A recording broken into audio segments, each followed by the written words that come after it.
दोस्तों आज का मेरा टॉपिक परसेंटेज और परसेंटेज में आज हम कुछ प्रश्नों को लगाएंगे जिसमें से पहला प्रश्न मेरा ये है कि एक कक्षा में 70% छात्र अंग्रेजी की परीक्षा में उत्तीर्ण होते हैं यानी पास होते हैं। 65% गणित की परीक्षा में पास होते हैं। 27% दोनों विषयों में फेल हो जाते हैं। 248 छात्र दोनों विषयों में उत्तीर्ण होते हैं। तो छात्रों की कुल संख्या क्या होगी? दोस्तों प्रश्न बहुत आसान है, समझने का बस देर है आपके। कैसे लगाएंगे इसे आइए देखते हैं। दोस्तों कभी भी ऐसे प्रश्न आवे तो कितना परसेंट लेंगे? 100। क्योंकि किसी भी कक्षा की संख्या जो होगी वो 100% से ऊपर तो नहीं होगा। कोई भी संख्या अपने में पूर्ण होती है यानी 100% होती है, यानी जो भी छात्र होंगे वो 100% है। अब क्या होता है, इसमें से 27% छात्र क्या हो गए? सब फेल हो गए। जब फेल हो गए तो जो फेल हो गए तो उनको ना गणित में काउंट करेंगे ना अंग्रेजी में काउंट करेंगे, यानी पासिंग वाले में तो उन्हें काउंट करना नहीं है। यानी उनको क्या कर देना है, पहले से ही उन्हें कम कर देना है। ठीक, ध्यान दीजिएगा। मैथ में कितने परसेंट है? 65%। इंग्लिश में कितने परसेंट है? 70%। जैसा हो रहा है नोट कर लीजिए। टोटल कितना परसेंट हो गया? 135%। यानी ये सिंगल सिंगल ले रहा हूं मैं, मैथ में और इंग्लिश में। कुल कितना परसेंटेज? 135। ठीक, हम ये भी जानते हैं कि 100% से ऊपर होगा नहीं, और जो भी होगा उसमें पासिंग वाले को क्या करना है? पासिंग वाले को ही लेना है, जो फेल होंगे उनको लेना नहीं है। तो आप क्या करिए, पहले ही 100 में से जो फेल हो गए हैं यानी जो फेल हैं उनको घटा लीजिए। यानी कुल पास परसेंटेज कितना हो गया? जब घटाएंगे तो ये कितना आएगा? 73%। यानी ये जो आएगा 73, ये किसका आ रहा है? टोटल पास परसेंटेज आ गया। ठीक, यानी टोटल पास कितना आ गया? टोटल टोटल पास आ गया 73%, 73%। ठीक, आगे देखिएगा यहां पर कितना है? 135%। यानी ये भी पास है, ये भी पास है। 100 से ऊपर तो हो ही नहीं सकता। यानी जब हम घटाएंगे 73 को तो कितना आ रहा है? 5 में से 3 जाए 2, 13 में 7 जाए 6, ये आ रहा है 62%। ये 62% की कौन से विद्यार्थी आ रहे हैं? 62% ये वे विद्यार्थी हैं जो दोनों सब्जेक्ट में पास हुए हैं, यानी गणित में भी 62% और अंग्रेजी में भी 62%। ये दोनों में कॉमन होंगे। कॉमन मतलब क्या? जैसे ये फिगर देख रहे हैं आप, तो ये गणित है, ये अंग्रेजी है, और बीच वाले जो हैं ये कौन से हैं? यही इसी को हम कह रहे हैं कॉमन। जिसे कहने का मतलब यहाँ पर ये कितना परसेंट है? 70%, और ये कितना है? 65%। तो ये बीच वाला जो आया वो कितना है? जब बीच वाला जो आया है वो कितना है? 62%। ठीक, यानी जब 62 करेंगे तो ये कितना आएगा? 3%। और ये कितना आएगा? 8। जोड़िए तो 62 8 70 3 73। देखिए बिल्कुल सही हो रहा है। अब लगाएंगे कैसे इसे, ये देखिएगा। दोस्तों यहाँ पर परसेंटेज में जो दोनों सब्जेक्ट में पास हैं वो है 62। कितने में? टोटल कितने में? 100 में। इसलिए प्रश्न में कितना दिया गया है? 248। कितने में? यही तो पता करना है आपको। कितने में आएगा? यक्स, यानी 62 से भाग दीजिए, कितना आएगा? 4 बार। यक्स का क्रॉस मल्टीप्लाई यानी यक्स बराबर 400। यानी कुल विद्यार्थियों की संख्या कितनी होगी? 400। उम्मीद करते हैं ये प्रश्न आपको जरूर समझ में आया होगा। क्या किया मैंने, फिर से एक बार देख लेते हैं। दोस्तों गणित में 65%, अंग्रेजी में 70%, कुल विद्यार्थियों की संख्या कितनी? 100%। जो फेल हो गए हैं, यानी फेल वाले को ना हम इंग्लिश में काउंट करेंगे पासिंग में, ना गणित में, तो उसको हम माइनस कर लेंगे। जो फेल हो गए हैं उनको हम पासिंग में नहीं लेंगे। यानी कितना आ गया? जो टोटल पास हैं वो 73%। क्यों, कैसे निकाले? 100 में से जो फेल है उनको निकाल दिया, बचे कितने? 73। यहाँ पर सिंगल सिंगल जब जोड़ा मैंने, यानी अंग्रेजी में और गणित में जब जोड़ा तो ये कितना आ गया? 135%।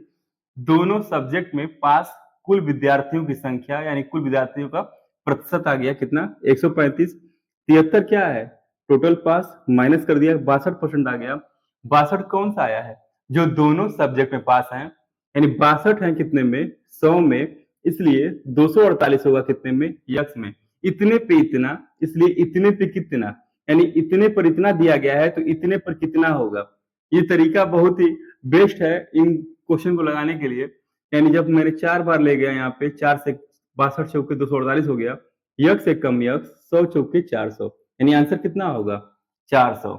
दोस्तों मेरा दूसरा प्रश्न भी सेम पहले प्रश्न पर ही आधारित है, बस मैंने यहाँ पर परसेंटेज को चेंज कर दिया है। देखिए दोस्तों क्या दिया हुआ है यहाँ पे 70% किसमें इंग्लिश में, मैथ में कितना 80%, 80%, दोनों अगर जोड़ देंगे तो टोटल पास प्रतिशत कितना आएगा, पास प्रतिशत कितना होगा, जोड़ दीजिए 150%। ठीक, हम ये भी जानते हैं कि कोई भी परसेंटेज 100% से ऊपर नहीं होगा, और ये टोटल कौन सा है पास। जो दोनों में फेल हो गए होंगे उनकी संख्या कितनी परसेंट की है 10%। जो फेल है उनको कम कर लीजिए पहले से ही, कितना हो गया 90%। ठीक, 90% आ गया, यानी टोटल पास कितना परसेंट होना चाहिए था 90%, है कितना 150। 90 को माइनस कर लीजिए, कितना बचेगा 60%। ठीक, किसमें से माइनस किए हैं, जो दोनों सब्जेक्ट में जो टोटल पास आ रहे हैं और कुल वास्तविक प्रतिशत जो पासिंग का है उसको मैंने माइनस कर लिया। ये कितना आ गया 60%। ये 60 कौन है, ये ऐसे विद्यार्थी हैं जो दोनों सब्जेक्ट में पास हुए होंगे, यानी 60 हैं कितने में 100 पे, यानी इतने पे इतना है, इसलिए 144 होंगे कितने पे यक्स पे। जीरो से जीरो खत्म, यहाँ पे 6 से काट लीजिए, 6 दूनी 12, 2 बचा, 6 चौके 24, x बराबर 240, यानी कुल छात्रों की संख्या 240 होगा। दोस्तों मेरा तीसरा प्रश्न ये है कि चीनी की कीमत में 20% की वृद्धि के कारण एक व्यक्ति 600 रुपए में 5 किलो चीनी कम खरीद पाता है, क्या करता है कम खरीद पाता है। दोस्तों दो टाइप के प्रश्न बनते हैं, एक बार चीनी की कीमत क्या हो गया वृद्धि हो गया, चीनी की कीमत में वृद्धि होगा तो चीनी क्या होगा कम मिलेगा। अगर चीनी की कीमत में कमी होगा, अगर चीनी की कीमत में कमी होगा तो चीनी वो अधिक खरीद पाएगा। दो टाइप का प्रश्न, एक बार कमी एक बार अधिकता। दोस्तों क्या दिया गया है कितने रुपए में 600 रुपए में, प्रभाव किस पर पड़ता है, यानी टोटल क्या था 600 रुपए का था, यानी 600 रुपए में चीनी की कीमत कम हो रहा है, यानी कमी 600 के अंदर ही हो रही है, यानी 600 दोस्तों कुल 600 रुपए दिया गया है, इसकी वजह से 600 रुपए में 5 किलो चीनी कम खरीद पाता है, यानी जो पहले खरीद रहा था उससे अब 5 किलो कम खरीद पाता है। क्यों, क्योंकि 20% रेट क्या हो गया बढ़ गया। ठीक, यानी 600 का 20% निकाल दीजिए, 600 गुणे 20% यानी 600 गुणे 20/100, ये जो भी आवेगा इतने में वो 5 किलो चीनी कम खरीदता है, यानी वर्तमान कीमत पता हो गई। वर्तमान कीमत क्या हो गया पता हो गया आपका, क्या 600 का 20% और इसमें कितना चीनी कम खरीद पाता है 5 किलो, यानी जो भी कमी होती है उसमें 5 किलो चीनी वो कम खरीद पाता है। यानी 600 का 20% जब निकालेंगे तो 20 का 120/5, यानी चीनी का वर्तमान कीमत क्या आ गया 24 रुपया पर केजी हो गया। यानी बढ़ी हुई कीमत मतलब क्या वर्तमान कीमत, मूल कीमत मतलब क्या प्रारंभिक कीमत, ये वर्तमान आ गया। यानी अब क्या करेंगे, माना कि मूल कीमत कितनी यक्स, इसमें क्या हुआ था रेट की वृद्धि हुआ था, यानी कभी भी अगर 100% लेंगे तो ये इसका मूल कीमत कहा जाएगा, इसमें वृद्धि कर रहा है तो इसका 120% निकाल दीजिएगा, यानी एक्स का 120% निकाल दीजिएगा। कैसे लिखेंगे इसे, यक्स गुणे 120/100 बराबर 24, जीरो से जीरो कट गया, 12 दूनी 24, यानी यक्स की वैल्यू कितनी आ गई? 20 रुपए पर केजी। यानी प्रारंभिक कीमत, मूल कीमत 20 रुपए और वर्तमान यानी बढ़ी हुई कीमत 24 रुपए पर केजी होगा। दोस्तों मेरा चौथा प्रश्न बिल्कुल इसी पर आधारित होगा। दोस्तों मेरा चौथा प्रश्न यह है कि चीनी की कीमत में 25% की कमी के कारण एक व्यक्ति 240 रुपए में 2 किलोग्राम चीनी अधिक खरीद पाता है। चीनी की मूल कीमत और कम हुई कीमत ज्ञात कीजिए। टोटल कितना दिया गया यहाँ पे? 240। कितना परसेंट की कमी या वृद्धि हो रही है? पहले इसे देखिए। कितना परसेंट? 25%। क्या कमी? और जब रेट कम होगा तो समनिया अधिक ही मिलेगा। तो यहाँ पे 25% मतलब 25/100 कर देंगे। इस कमी की वजह से क्या हो रहा है? इस कमी की वजह से 2 किलो चीनी अधिक मिल पा रहा है। यानी ये वर्तमान कीमत पता हो गई आपको। यानी ये कौन सी कीमत? वर्तमान कीमत पता हो गई। ठीक? वर्तमान कीमत क्या? 240 का 25% में वो 2 किलो चीनी अधिक खरीद पाता है।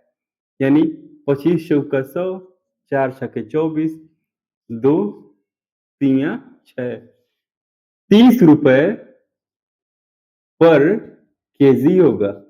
उम्मीद करते हैं ये भी प्रश्न आपको अच्छे से समझ में आया होगा। अब क्या पूछ रहा है? मूल कीमत और ये कम हुई कीमत। कम कब हो रहा है? यानी वर्तमान में कमी हो रही है, यानी वर्तमान कीमत बराबर कम हुई कीमत। मूल कीमत को मैंने मान लिया यक्स। क्या हुआ था? 25% की कमी। अगर मैं ये 100% लिखूंगा तो इसमें कोई कमी या कोई वृद्धि नहीं होगा, लेकिन मुझे तो हो रहा है कमी कितने की? 25% की। तो उतना आपको 100 में से कम कर देना होगा, यानी 75%। इसे कैसे लिखेंगे आप? यक्स गुणे 75/100 बराबर क रुपया? कम हुई कीमत क रुपया? 30 रुपया। यानी 25 तिया 75, 25 चौका 100, 3 दहा पे 30, यानी पुरानी कीमत या मूल कीमत कितनी रुपए? 40 रुपए पर केजी होगा। दोस्तों मेरा पांचवा प्रश्न ये है कि चीनी और पानी के 12 लीटर घोल में 4% चीनी है। घोल को गर्म करके वाष्प द्वारा 2 लीटर पानी उड़ा दिए जाने पर शेष घोल में कितने परसेंट चीनी होगा? दोस्तों कभी चीनी और पानी के घोल को वाष्पीकृत किया है आपने? जब वाष्प बन के पानी उड़ेगा कि चीनी उड़ जाए? जब वाष्प बनेगा तो क्या उड़ेगा? पानी उड़ेगा कि चीनी उड़ जाएगा? कब वो चीनी उड़ेगा नहीं ना। तो क्या उड़ेगा? पानी। तो पनिया पनिये ना भाप बनेगा, चीनी थोड़े ना भाप बनेगा। तो क्या करेंगे पहले देखिए, जो दिया गया पहले उसको नोट करिए। 12 लीटर तो 12 कर दिया मैंने। क परसेंट चीनी है पहले? 4%। यानी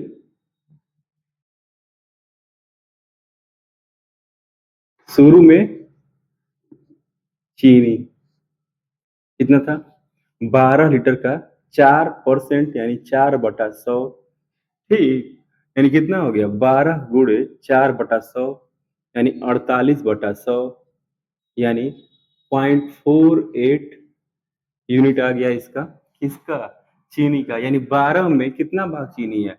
0.48। क्यों? क्योंकि 12 छः 48/100 यानी 0.48। अब क्या करेंगे? घोल को गर्म करके वाष्प द्वारा 2 लीटर पानी उड़ा दिए जाने पर जब वाष्प बनेगा तो खाली पनिया कम हो जाएगा, यानी कितना होगा ये? अब 10 लीटर बचेगा। चीनी की मात्रा कितनी रहेगी अभी भी? 0.48 होगा। अब क्या पूछ रहा है? शेष घोल में 5% चीनी। यानी परसेंटेज चीनी कैसे निकालेंगे? परसेंटेज चीनी बराबर किसका पूछ रहा है? चीनी का। तो चीनी कितना है? 0.48। कितने पे? 10 पे। यानी 10 में ही तो पूछ रहा है ना। गुणे 100%, यानी कितना आ गया आपका? गुणा करिए, यानी 4.8%। ये रहा आपका आंसर। यानी आंसर क्या होगा आपका? 4.8% चीनी की मात्रा होगी। कितना? शेष घोल में चीनी की मात्रा कितनी? 4.8%। दोस्तों मेरा अगला प्रश्न है कि एक कक्षा के 3 सेक्शन है, यानी कौन कौन सा? A B C. 40 50 क्रमशः 40 50 60 उसमें छात्र होते हैं। जैसा कह रहा वैसा कर रहा हूँ मैं। इनमें से क्रमशः 10%, 20%, 10% यानी इसमें 10%, 20% और इसमें 10% विद्यार्थी उत्तीर्ण हुए। तो पूरी कक्षा में कितने परसेंट विद्यार्थी उत्तीर्ण हुए? तो क्या करेंगे? जो क्रमशः दिया गया है उसके नीचे मैंने लिख दिया। 40 का 10%, 40 गुणे 10 बटा 100 करेंगे यानी कितना आएगा? 4। 50 का 20% यानी कितना आएगा? 10। 60 का 10% यानी कितना आएगा? ये 6। एक जगह मैं एक करके दिखा रहा हूँ आपको कैसे मैंने निकाला है। 40 का 10% यानी 40 गुणे 10 बटा 100। 2 जीरो कट जाएगा, कितना आएगा? ये 4। ठीक इसी प्रकार से आप इन दोनों को भी कर लेंगे। यानी कुल विद्यार्थी कितने पास हो गए? 10, 4, 14, 6, 20। कुल पास हो गए 20। परसेंटेज पास कितने हो गए टोटल? टोटल यानी टोटल परसेंटेज पास कितने हो गए? 20 पास हो रहे हैं कितने में? 150 में गुणे 100%। यानी 20 150 का कितना परसेंट है? 50 तिया 150, 50 दूनी 100 यानी 20 दूनी 40 बटा 3%। आंसर होगा 13 सही 1/3%। इस प्रश्न का उत्तर 13 सही 1/3% होगा। दोस्तों मेरा अगला प्रश्न है कि सर्कस के एक शो की टिकट कीमत कितनी है? 12 रुपए। यानी एक टिकट की कीमत कितने रुपए? 12 रुपए है। 12 रुपए एक टिकट की कीमत। जब टिकट की कीमत कम हो जाती है तो दर्शकों की संख्या 80% बढ़ जाती है। जैसे शुरू में मान लीजिए प्रश्न में तो दर्शकों की संख्या दिया नहीं गया, तो दर्शकों की संख्या आप मान लीजिए कितनी थी? 100। तो अगर 100 दर्शक आते हैं और 12 रुपए एक का टिकट है तो कुल रेवेन्यू कितना जनरेट हुआ? कुल हुआ 1200 रुपए। ठीक। अब टिकट की कीमत कितनी हो गई? कम हो गई। नहीं पता कितना कम हुआ, क्या करेंगे तब? उसको यक्स मान लेंगे। और क्या कह रहा है? टिकट की संख्या में 80% की बढ़ोतरी। तो 100 जो था वो 80 बढ़ गया, यानी अब टिकट की संख्या 180। लेकिन जो आय बढ़ रहा है वो कितना बढ़ रहा है? केवल 20%। यानी 1200 का 20% निकाल देंगे यानी 1200 गुणे 20/100 कर देंगे। 0 0 कट गया यानी कितना आ गया? 240। 240 ऐड कर देंगे यानी अब कितना आ गया? ये 1440। ठीक। यानी अब कितना मिल रहा है? 1440 मिल रहा है। यानी यक्स गुणे 180 बराबर 1440। 0 से 0 कट गया। 18/144 यानी वर्तमान में टिकट की कीमत कितने रुपए? 8 रुपए। यानी वर्तमान में टिकट की कीमत कितने रुपए? 8 रुपए होगा। उम्मीद करते हैं ये सभी प्रश्न आपको जरूर समझ में आए होंगे। अगर दोस्तों आपको ये प्रश्न अच्छे लगे तो इसे लाइक, शेयर और सब्सक्राइब करना बिल्कुल न भूलें।